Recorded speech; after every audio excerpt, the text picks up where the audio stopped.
गरीबाचा पोर थोडं काय वर गेलं, त्यांनी प्रगती करून दोन पैसे काय कमवले तर लोकांना ते बघवत नाही, लोक त्याच्यासोबत वाईट करायला सुरुवात करतात. आणि तसंच झालं आख्या बनसोडे सोबत.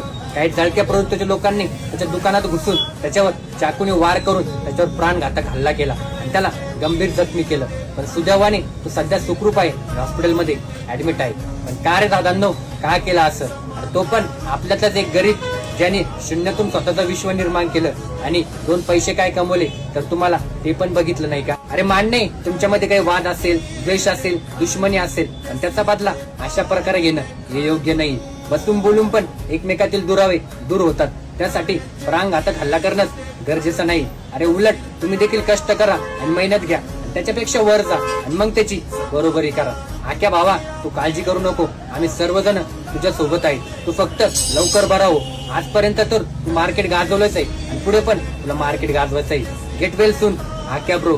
आख्याचे फॅन असतात, हा व्हिडिओ जेवढा होईल तेवढा शेअर करा, जेणेकरून हा व्हिडिओ त्याच्यापर्यंत पोहोचला पाहिजे, त्याला पण कळायला पाहिजे की सर्वजण आपल्या सोबत आहे.